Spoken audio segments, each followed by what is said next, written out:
folks, listen, we clearly have a problem with authoritarianism in this country and censorship.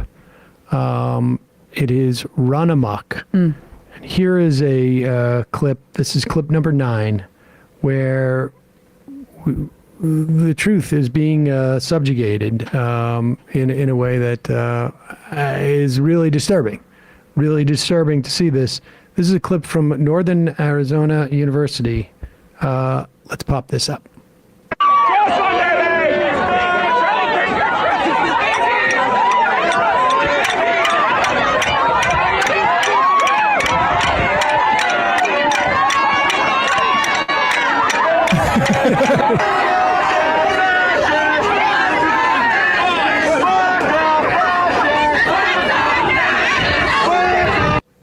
That is Charlie Kirk visiting the campus. Actually, I'm sorry.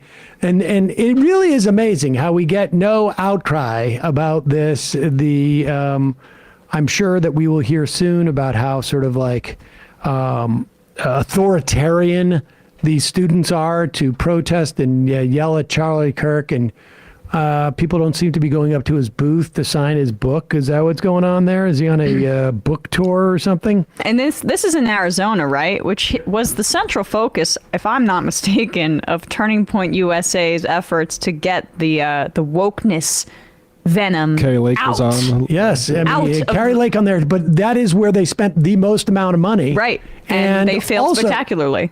Coincidentally, it's also where the youth vote was most in favor of Joe Biden. And that video seems to be visual representation and audio of that failure. If you want to see real authoritarianism and suppressing, here is footage. This is from the other day of a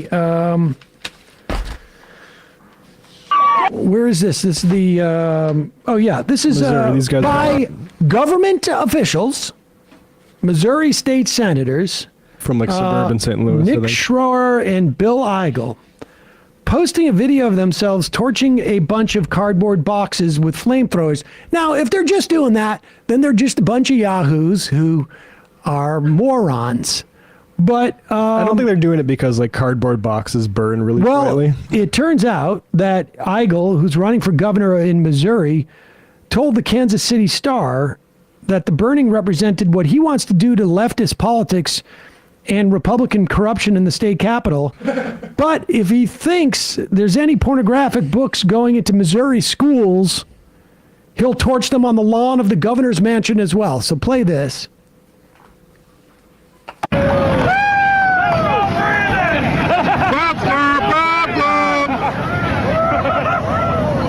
Let's go, Brandon. They're cheering because these guys are adults.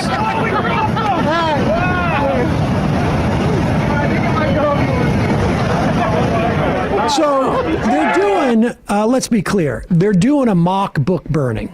Granted, it's just cardboard boxes. They don't actually have to do actual book burnings because what they'll do is they'll just implement statutes like the one in Texas that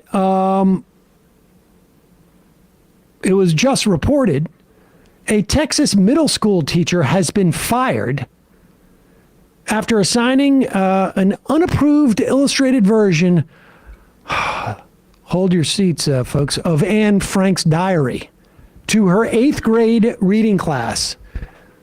We're talking 13 and 14-year-olds. This is a report from KFDM. This is from a school located south of Beaumont. The school released a statement confirming the teacher was sent home Wednesday after reading a passage from Anne Frank's diary, the graphic adaptation, in which Frank wrote about male and female genitalia. She was grooming the kids. I read Anne Frank's diary. I actually did it in 7th grade. Same. 8th grade, obviously, you are minimum 13, probably 14 years old. Incidentally, it's not hard to find a right-wing commentator who will be talking about like this is time when, women could actually get married.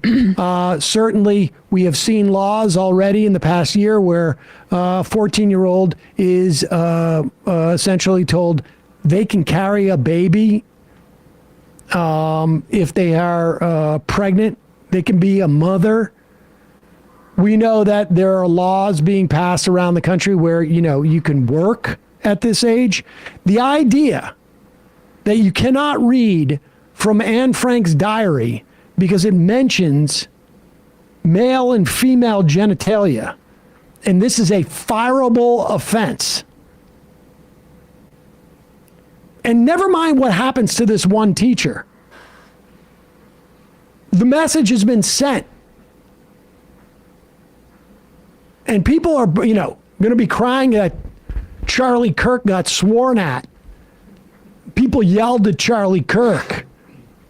Meanwhile, we have literal, it's not even book banning. We got one guy who's doing a metaphor, running for governor, who's doing LARPing book burning. Yeah, he's got his cool flamethrower toy as a way to demonstrate his censorship Fahrenheit proclivities. 451. And now in Texas, we got teachers fired for reading Anne Frank's diary. And even if they reinstate this teacher, you've already effectively done what you wanted to do. Chilling effect. And again, 8th grade, 14 years old.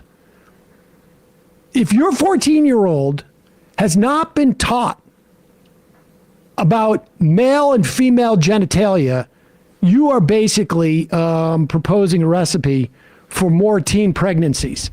There was a time in this country where teen pregnancy was in far more of a problem than it is today. And then we have the introduction of sex ed classes.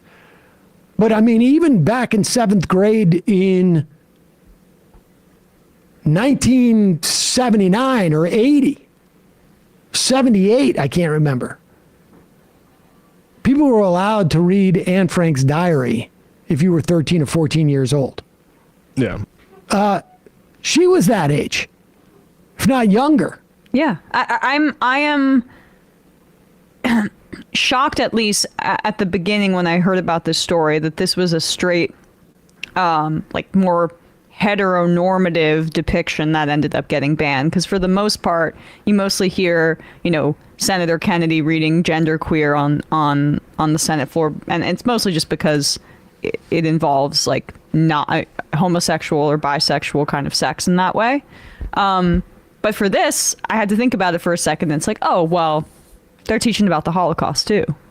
I mean, this is You're really getting close to the line there. Getting a little bit too close to actually illustrating the horrors from a personal perspective, from Anne's perspective of fascism and what she went through at the same age that these children are going through their own. That is why Anne Frank's diary is one of the more important books that you're going to read in that time period, is because kids are going through those same feelings. I remember relating to Anne about the stuff about crushes and things like that at that time. And it allows you to put yourself in Anne's shoes. And so that is what is so threatening to the right. But I guess it's really, the problem is the censoriousness on college campuses. Yeah, I mean, it's just something that backwards ass. I remember reading, Poland has basically been ahead of the American right. I remember reading about Poland's basically political rights reaction against teaching sex ed. And so much of it has just followed here just 5 years later, where you're calling teachers groomers and all this sort of stuff. And it's this infantilization of people where you're looking at Anne Frank mentioning just, the human body and sexuality as this is child abuse, is all these people, to the extent they have a way, are actually the ones abusing kids.